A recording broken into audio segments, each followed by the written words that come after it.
Take two. The San Diego Gulls are finally off the schneid after a long, unintended, and much needed break. And also, Olen Zellweger, you're an all-star. We'll talk about all that on this episode of Locked On Anaheim Ducks. You're Locked On Ducks, your daily podcast on the Anaheim Ducks, part of the Locked On Podcast Network, your team every day.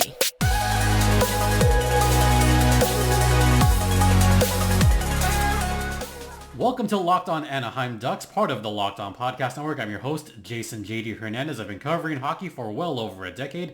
Also the public address voice for the Coachella Valley Firebirds, the team the Gulls happen to just play, and have been covering minor league hockey for a long time. And it is Gulls Thursday.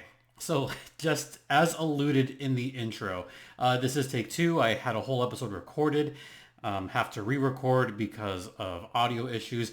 So this is just going to be a much shorter version than we're used to because of time constraints and also because there is a Ducks game tonight. So we will get this episode out as soon as possible. Let's talk about Olen Zellweger, folks. Olen Zellweger is an all-star, the all-star representative for the San Diego Gulls. That is right, Olen Zellweger, the young, talented defenseman, so far this season has had a pretty good time of it. He is second in the league. Second among rookie defensemen in scoring this season. Now, I will point out that Olen Zellweger is considered a rookie because 2 seasons ago, he only played the one game in the playoffs. Last year, he had most of his time in juniors, so he didn't really get to play last year at all. This year is his actual rookie season, despite being 21 years old. And by the way, the fellow Virgo and fellow September 10th birthday, what up? Another reason why I love Olen Zellweger, by the way, just like I love Troy Terry, we share a birthday, folks, because the best folks are born on September 10th. Olen Zellweger, Troy Terry, and myself. But it's really about Zells and Troy Terry. Anyway, as I mentioned, Olen Zellweger is second among rookie defensemen in scoring. 6 goals, 16 assists, 22 points so far this season. Second only to the Ontario Reigns' Brent Clark, who was putting on a monster season in Ontario.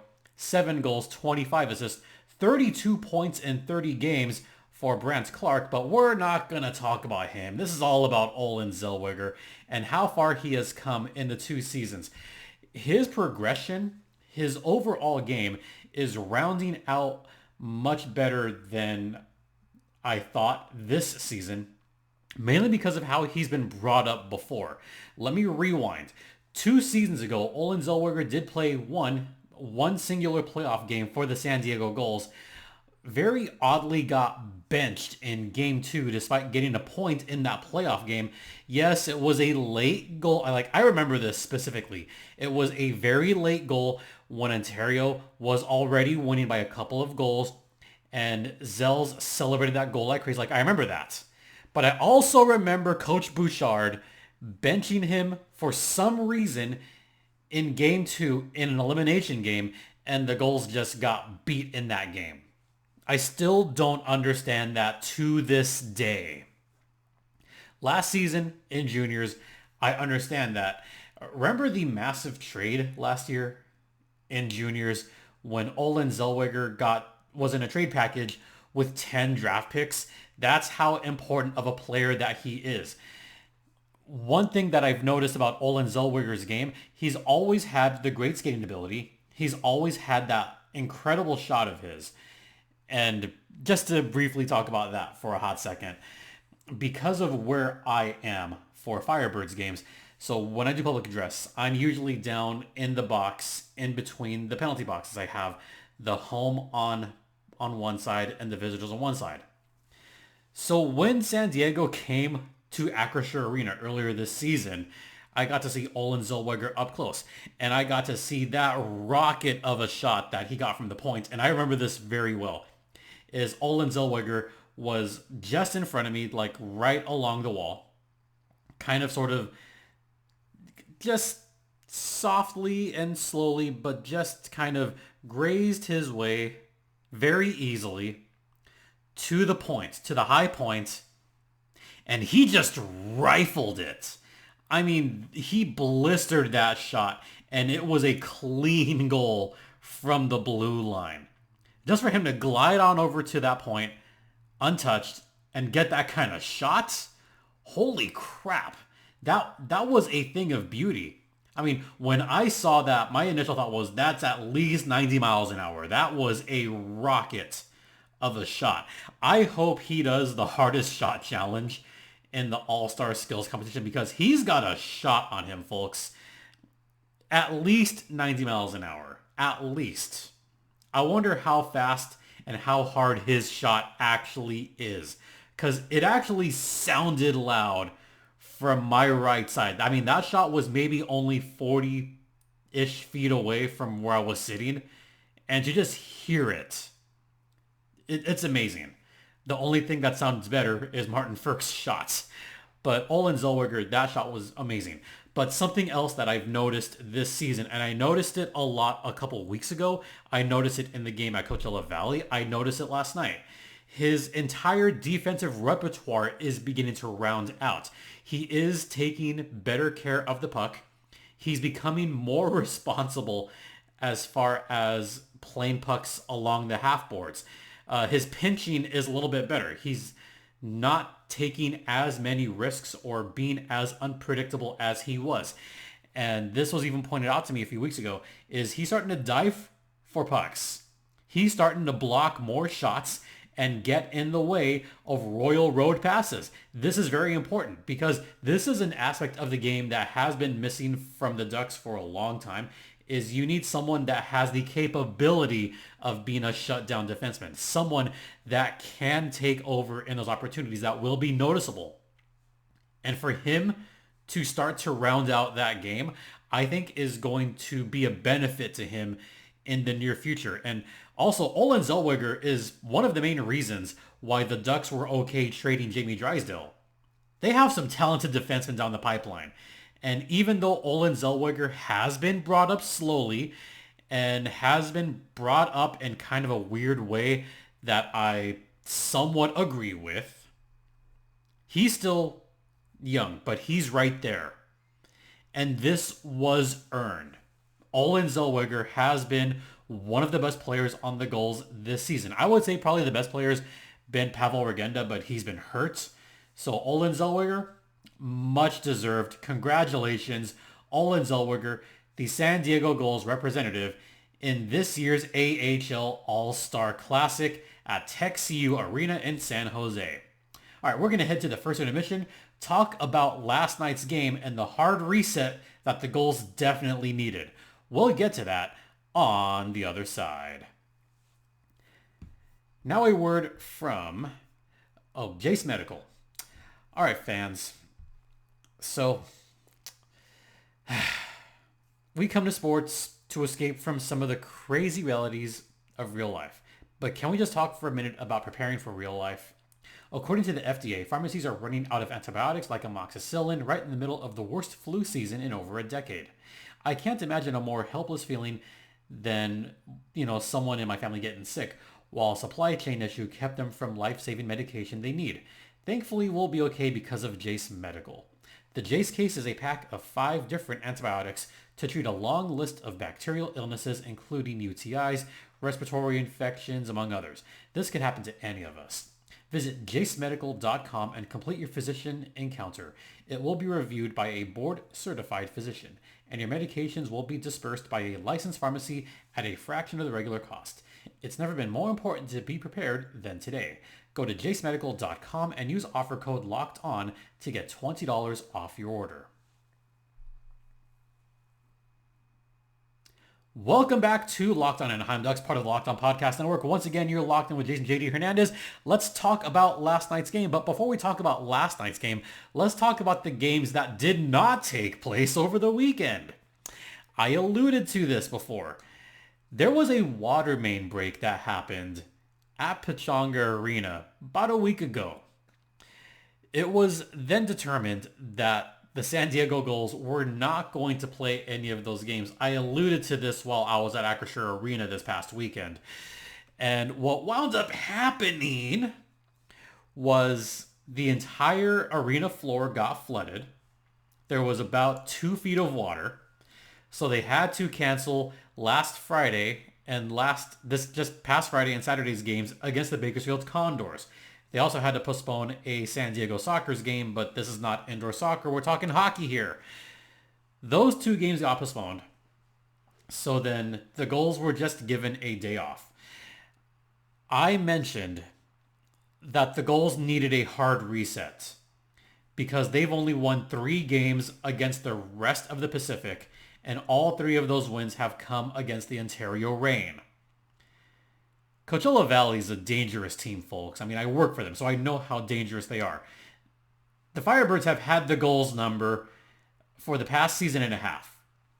I mean, pretty much every time these 2 teams play, you can almost guarantee at least a point for the Firebirds. In every game prior to this one, the Firebirds have gotten at least 1 point.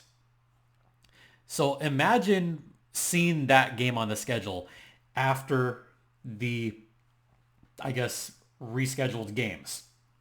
My first thought was, this is the hard reset the Gulls needed. They need a break from everything. They need a break from each other. They need a break from the arena. They need a break from anything hockey. They need a break just from the losing, the constant losing that's been happening.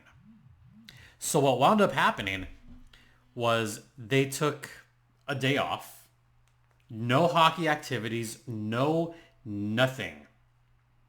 And it's just been like that, right? So now, with the San Diego Gulls being in tow, and we are live, by the way, the San Diego Gulls needed a break. Enter the Coachella Valley Firebirds. Those of you may have saw what I just did.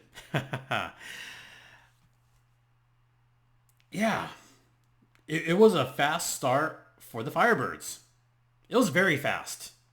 They came out the first 5 minutes, guns a-blazing.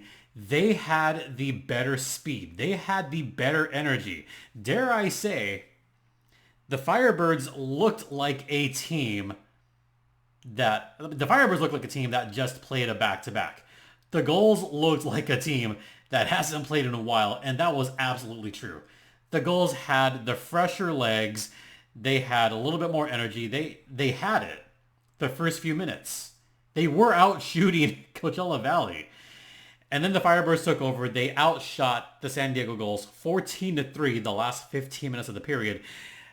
In my mind, I was like, okay, shots got to be like 20-5. But no, it wasn't that bad. It was only 16-6 at the end of one period. Yeah, only 16-6. It's surely not that bad. I mean, it's still not great. You're still getting outshot by a ton. You're still allowing a lot of shots. But in comes Thomas Suchanek, who I think saved the day on this one. Suchanek really saved their butts in this game. Second period, a nice tip play out in front. Andrew Agazzino with the nice kind of shot pass, sort of, towards the net, but Weebs was right there to just get a stick on it. Hey, it counts, right? 1-0 San Diego. Then we got into the fun stuff, the rough stuff. The Carricks fought each other. Sorry, not the Carrick brothers. Connor Carrick and Trevor Carrick. No relation. So they got into it a little bit. Then we started seeing some weird penalties taking place in the second period. Then all of a sudden we have a 4-on-4 towards the end of the period. And who's right there to help him out? Why, Andrew Agazzino, who had just gotten the assist on the previous goal. He got the goal on this one from Jase Medical, making it 2-0. But I want to talk very briefly about Olen Zellweger. Yes, we're back to talking about Olen Zellweger because he had a hand in both of those goals. Let me explain. In the first goal, Olen Zellweger was the one that brought the puck very easily into their own offensive zone. So he gained the line and gained possession and kept possession and used his frame and used his good stick handling ability to keep control of the puck. Very important. We've seen in the recent past where the Gulls would bring a puck across the blue line and immediately lose it or immediately cough it up and give up a 2-on-1 going the other way. Not so much in this case. Zellweger has improved on that as well, and I can't believe I missed that. He's improved on gaining the line and gaining control. He did that during that first goal. He actually did kind of get a shot off during that part that looked like it was a good shot. And off of a pretty juicy rebound, the Gulls regained control, and this was his defensive partner at the time, Nick Wolf. That's another story for another day. Nick Wolf gets it over to Agazino, who kind of has that shot pass. Now, if Agazino scores that goal and Weebs doesn't get a stick on it, then Olen Zellweger would have gotten credit for that secondary assist, but as such, he doesn't. Second goal, Olen Zellweger still does keep control again and has pretty solid control of the puck. Now, it was kind of coughed up towards the back of that area, but it was Jase DeLeo who got control back and got it right to Agazino. But Olen Zellweger was on the ice for both those goals and was very important in both of those goals. Just got to point that out, that Zellweger had himself a good game despite not getting on the scoreboard. Yeah, Zells didn't get a point. But he was important, folks. He was very important. Later on in the game, third period, Firebirds strike back with a couple of goals. Max McCormick, Cameron Hughes. But Colton White with the big game-winning goal. It was 3-2. Glenn Godden got an empty netter after that. Gotta give credit to Colton White for saving the day, getting his first goal of the season. Congrats to him. And congrats to the San Diego Gulls. They got a victory. Oh, but towards the third period, or in the third period rather, the Gulls committed a dumb penalty that I didn't like. Ducks fans are used to me saying this. Gulls fans, another too many men penalty. The most avoidable penalty in hockey, and now the Gulls are doing it again. Ay, Dios mío. But at least San Diego got the win. They won, and now they get to face the Iowa Wild, who are riding their own 5-game skid. This is the chance for the Gulls to get back in it. And if there was ever a chance, it is now. All right, we're going to head into the second intermission, and we got to talk about some more All-Star stuff. Stay locked in. Now a brief word from Sleeper. Now, folks, Sleeper is the one-stop shop for all your daily fantasy, playing and whatnot. Because you could win 100 times your money this week by playing daily fantasy hockey. And you could take guys like McKinnon or Nichushkin. You could take guys like Frank Vetrano or Troy Terry. You could also play fantasy NFL, playoff time, and fantasy NBA, among other sports. All you have to do is whether 8 guys will record more or less than their sleeper projections for things like goals, assists, plus, minus, etc. So to win 100 times your bet on Sleeper, correctly predict the outcome of 8 player stats. That's it. So use promo code LOCKEDONNHL and you'll get up to a $100 match on your first deposit. Terms and conditions apply. That's code LOCKEDONNHL. See Sleeper's terms of use for details and locational availability. Welcome back to Locked On Gulls, which is under the umbrella of Locked On Anaheim Ducks, and this is all part of the Locked On Podcast Network. All right, let's talk some All-Star stuff, and I've got a slight bit of a rant coming, so folks, get ready for this. All-Star game takes place in a few weeks in San Jose. Here are the Atlantic All-Stars. Here we go. From the Bridgeport Islanders, Ruslan this is the one that I was afraid of. Iskhakov, there we go. From the Islanders. I got it eventually. From the Charlotte Checkers, Lucas Carlson. From the Hartford Wolfpack, Mac Hollowell and Brennan Offman. From the Hershey Bears, they're bringing 3 because they're the defending champs. They're the best team by far in the league. Ethan Frank, Dylan McElrath, and Clay Stevenson. From the Lehigh Valley Phantoms, Samu Tumala.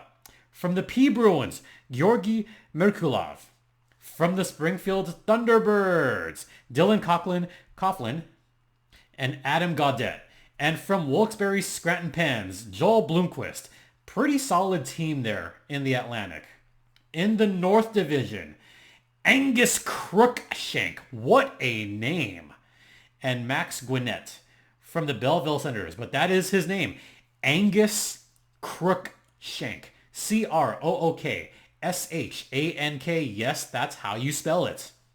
From the Cleveland Monsters, they got 3 All-Stars. Jake Christensen, Trey Fix-Wolansky's having a great season, well-deserved, and Jet Greaves, all from Cleveland. From the Laval Rocket, Logan Mailloux. From the Rochester Amerks, Yuri Kulik, who's also deserving, and Isaac Rosen. From the Syracuse Crunch, Gage Goncalves, who, by the way, just got called up to Tampa Bay earlier today. And also, Dennis Hildeby and Alex Steves from the Marlies, and Graham Clark from the Utica Comets. In the Central Division, moving to the West. Remember this name? Rocco Grimaldi, the lone representative from the Chicago Wolves. So Rocco Grimaldi, you're an all-star. From the Grand Rapids Griffins, Jonathan Berggren and Simon Edvinson. Nick Patan and Jesper Wallstedt from the Iowa Wild. And by the way, Wallstedt had a rough go at it last night playing with Minnesota at Dallas, giving up a slew of goals. Wallstedt is still young. He will get there, folks. So those two from the Iowa Wild. Brad Lambert from the Manitoba Moose. Yaroslav Askarov from the Admirals and Spencer Stastny also from the Admirals. Yes, chaotic goalie Askarov, or in the words of Sean O'Brien, Asky no! Then we have Ethan Del Mastro from the Rockford Ice Hogs, Matej Blumel, Maverick Bork, and Logan Stankoven, all from the Texas Stars. Now to our division, the Pacific Division. Archdeep Baines from the Abbotsford Canucks, Raphael Lavoie from the Bakersfield Condors, from Calgary, Matt Coronado and Dustin Wolf again, Riker Evans from the Coachella Valley Firebirds, Riley Tuft from the Colorado Eagles, Adam Cracknell from the Henderson Silver Knights, Brant Clark, who I mentioned before, from the Ontario Reign, Daniil Gushkin from the San Jose Barracuda, and Dylan Genther and Matt Villalta, both from the Tucson Roadrunners, and finally, of course, Olen Zellweger from the San Diego Gulls. A couple of things here. Did you notice that a lot of teams had 2 or 3 representatives from every other division? That's because the Pacific Division has 10 teams. 10 teams! So it's hard to get multiple guys on the team. Now, San Diego has been at the bottom of the standings, so it is understandable why there's not more than one San Diego Gulls player. The only other one I would probably consider is Regenda, but he's been hurt, so that's understandable. But there's a lot of other players that are super deserving, and it starts, at least in my mind, it starts with Sammy Fagemo of the Ontario Reign. And yes, I'm going specifically Pacific Division because 10 teams. Fagemo's got 31 points. He's almost leading the league in goals with 18 goals. And Fagemo has been outstanding for the Ontario Reign. I mean, I get why Brant Clark got named, but I think Fagemo is super deserving. Super deserving. He should have gone on the team, but, Pacific Division, whatever, that's fine. Daniil Gushkin. Okay, that's also fine. That one I get as well. But, there's some other names on there that I think could have easily been called. Logan Morrison for the Firebirds, he's been solid. How about, here's a name that I think could easily be an all-star. Shane Wright. Shane Wright is starting to tear it up in the American Hockey League. He didn't get called. I mean, Riker Evans is super deserving, but there's a bunch of guys that could have been named all-stars and were not because of the division they're in. How dumb is that? I mean, there's a simple solution to this. Move teams around. You could move a team to the north from the central. Maybe the Manitoba Moose can move from the central to the North Division. It makes sense. Maybe move a couple of teams from the Pacific to the Central Division, like, I don't know, the Colorado Eagles and maybe the Tucson Roadrunners. But there's a simple solution to that. And I'm re-recording this, so I'm not going to be as mean on this second take. But there's a simple solution to this. The Coyotes don't have an arena. It's January 11th. They were supposed to have a deal done by now. Maybe just pull the ripcord, move the Coyotes to Houston, and if that happens, then bring back the San Antonio Rampage, move them to the Central, boom, you're done. You have your 8 teams in each division, and a bit of evenness amongst All-Star representatives and guys who are very deserving to be All-Stars not getting on. I mean, that's just my own take on it, my own opinion on that, just for me. Okay, that's going to do it for this podcast. Once again, thank you for listening. Thanks for watching. Don't forget this podcast is free and available across all platforms, including Stitcher, Spotify, Apple Podcasts, Google Podcasts, ad-free on Amazon, and we're also on SiriusXM. You could follow me on X at StimpyJD. The show's X account is at LO_Ducks. You could email me at lockedonanaheimducks@gmail.com. And thanks to all the Flyers fans that came out of the woodworks because of the big trade that happened earlier this week.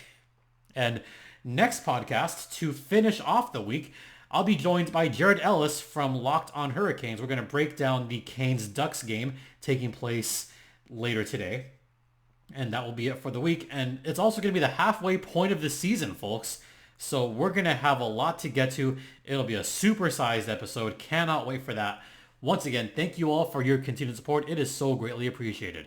For Locked on Gulls, I'm Jase Hernandez saying have a great rest of the day. Please remember to be safe out there. Be kind to one another, especially you Gulls fans and especially Flyers fans. Be kind. And Ducks and Gulls fly together.